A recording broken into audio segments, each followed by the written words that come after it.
Good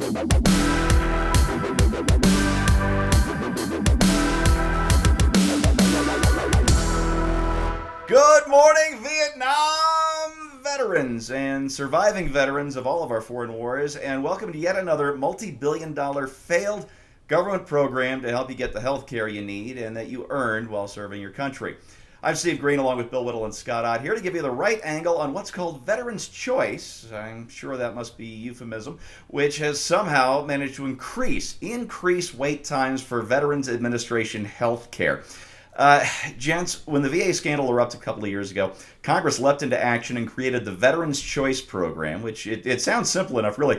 The program gives vets a health insurance card, which would let them see non-VA doctors, and then the VA would sort out the billing later. The idea was to speed up seeing actual doctors. But after 1 year and $10 billion, the VA wait list is actually longer by 70,000 additional vets, if you can believe that. It turns out the simple program, it's mired in bureaucracy. With one Navy vet, Bobby Wilson, he served in Vietnam. He's been waiting 7 months already just to get his hearing aid fixed. So you can imagine what other people are waiting for. Apparently the reason the wait times are so long is that doctors and hospitals are actually refusing to accept Veterans' Choice payment because they aren't getting paid. 90 days, 180 days, up to a year in some cases, no payment. Bill, does that remind you of anything, any other government health program at all? Well, anytime anybody talks about nationalizing health care, you can always point to the VA and ask somebody if they'd like to go to a VA hospital. And, of course, you can point to the National Health Service in Britain and even in Canada, where you just see all kinds of horrors, and Canadians come down to America to get an operation that they need. If they got the money and they'd like to have it within the next year or so, they just hop on a jet and get it done, and then they go back. I think the big issue here is not just the miserable quality of the service. It's obviously the service of the people who are getting the miserable quality. My personal feeling on this is pretty simple. If we could just simply get competition into the healthcare market and take a $20 aspirin down to the 2 cents that it's supposed to be, and it's inflated because basically $1 of healthcare goes like this, Steve. The government reaches into your wallet, pulls $1 out, sends it to Washington, where an army of bureaucrats and everybody else take their cut and all this other processing fees and so on, and they take about 33 cents, and then 66 cents of that goes to the insurance companies, and they have a standing army of 1 million people, and they take their third or so. So doctors actually get about 34 cents of every dollar of healthcare money that comes out of your pocket. I say just give them the dollar. Why don't we just give them the dollar? And that's why more and more doctors are using this kind of concierge policy where they'll pay cash. Yeah, we'll do it for a tenth of the price if you pay cash, because as you said, we don't have to do the paperwork. I was at a doctor's office once and I heard the nurse in charge behind the desk say, just scream out loud, "Is it possible that we could please do some medicine around here instead of trying to fill out these GD forms?"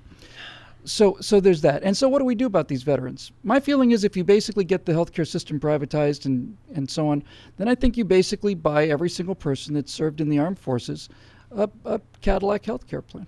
They just get the best plan that Blue Cross has or whatever. They get the best healthcare plan in the country. It's part of what they get when they sign up. The problems are not just the physical problems that come back with these people. There's all kinds of psychological issues. There's just the suicide rate is disgraceful. You are asking people to willingly go in and die for your country.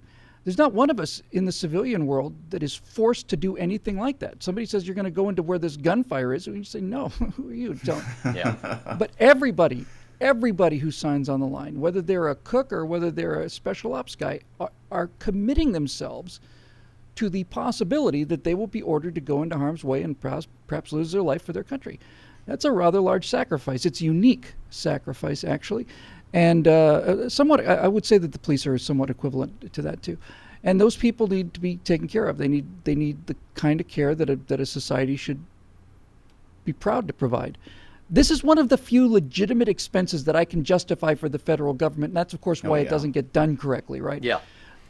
Taking care of widows and orphans, war widows and war orphans, has been the hallmark of a civilized society for quite a long time, and we're doing a pretty appalling job of it. Yeah, we sure are. Although, Bill, the VA does do some things well. A few years ago, I was privileged enough to attend a Support Our Troops event down at the Palazzo in Las Vegas. And I got to tell you, when it comes to severe injuries, guys who have lost limbs, parts of their skull, the VA does everything it can to rebuild these guys. It sends them home with some great PTSD treatment, long-term care, that sort of thing. But it seems like when it comes to just regular health care for things that may not manifest themselves immediately, the VA is just absolutely clueless. But you know what? In this case, Congress gave the VA just 90 days to set up Veterans Choice. And so the VA outsourced the program to two firms. One of those firms is HealthNet. Now, that's run by CEO Jay Geller, who, according to OpenSecrets.org, gave over $155,000 in political donations in 2014 alone, with 86% of the total going to Democrats. Imagine. But wait, this one's bipartisan. The second firm is TriWest, and that company is headed by John McCain bundler David J. McIntyre Jr., who got donors to give almost $150,000 to McCain's failed presidential bid in 2008. Scott, can I just jump in? One thing. Bill, I feel very bad that I left this out. I'm glad you brought it up.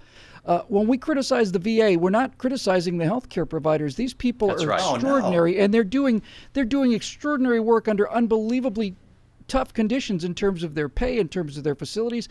I was at Walter Reed Army Hospital back in, I want to say, about 2010 or 11, and I saw the best hospital facility I've ever seen in my life, the cleanest, the most well-run. This was the amputee ward. And you couldn't have asked for better treatment for the soldiers than the amputee ward at Walter Reed. But unfortunately, the vast majority of people don't come back as amputees. The vast, huge majority of people that muster out of the U.S. military aren't sent to specialty treatment cares like that. They've got issues like pneumonia, and they have to go to the VA hospital. And most of these are just so badly understaffed and underfunded that it's a terrible thing to commit them to. But the people working there are terrific, and they deserve better too. Oh, absolutely. Yeah, the new VA slogan is "Nice care if you can get it." Jeez. Scott, with all of this insider Wheeler dealing, is it any wonder that 2016 is turning into the year of the outsider candidates? No, and you can hardly blame somebody who says, "Hey, let's just throw all the bums out and replace them with a good business person who knows how to run things." I don't necessarily think that that's going to be the solution. I think what Bill talks about is more on the order of privatizing things would improve the whole process. And two things occur to me about this. Number one is, by now we have a long track record where we know essentially what the rough ratio is between the amount it costs to wage a war and the amount it costs to take care of the health needs of troops after the war. And so when we budget for war, that ought to be included. Yeah, and this is something that government is horrible at. They never include, for example, they build a highway, but they don't think about the long-term maintenance, And in this case, they budget for the war, for the tanks and the jets and even the salaries of the troops going overseas, but they don't take into account the long-term costs. Every time we pass a military budget of any kind, it ought to include a sinking fund, that is what they call it, where they actually sock away money to take care of what they know are going to be the legitimate medical needs of the troops afterward. The second thing is, if you walk in any city in America, you will see on every little podunk bodega on every street corner a great big colorful sign that says, "We accept EBT. We accept WIC." So these businesses are competing to get the business from people who are carrying government cards, the Women, Infant, and Children program and the Electronic Benefit Transfer program, the food stamp program. Those businesses want to do business with the government. Apparently, they're getting paid. And so why doesn't every veteran in this country carry a card that they can take into any medical office in the country, and doctors would have signs on their windows going, "We accept the veteran card. We want your business because we know that the government is good for it, because we know that they socked away money in advance to take care of that." I can tell you what, on the battlefield, when troops are being, ferried off in helicopters and brought into these tents, I'm sure that they're not being treated like they are when they get back here on the home front. They're getting the best care possible as rapidly as possible. We owe them that. And maybe, who knows, maybe a business person getting into office will actually slap some sense into this. My fear is, though, He won't replace the VA with a private sector solution. He'll try to fix the VA and make it better managed, and he will find that he is just dealing with the giant leviathan sluggard of government, and it cannot be reformed. I'm afraid you're right. And you know what? Nobody on EBT ever waited 7 months for groceries. There is a way to do this right. Folks, there are two things here that should just break your heart and make your blood boil at the same time, if that's even possible. The first is just the criminal neglect suffered by our vets. It's outrageous. It's criminal. I don't know a better word for it. The second is the cluelessness of this GOP Congress. You know, they were handed a popular cause for real reform, and they could have either forced the Obama administration to go along with genuine reform at the VA or made the president and his party pay a huge political price for refusing to do what's right for our vets. Instead, the Republicans in Congress, they threw money at the problem. They refused to hold anybody at the VA accountable, and they enriched the usual gang of donors, cronies, and insiders. So if you're a veteran, I want you to share this video with your congressmen and with your senators. I've never asked anything like this of our viewers before. And if you're not a veteran, share this video anyway. Maybe we can shame these guys into doing the right thing for once. It sure couldn't hurt.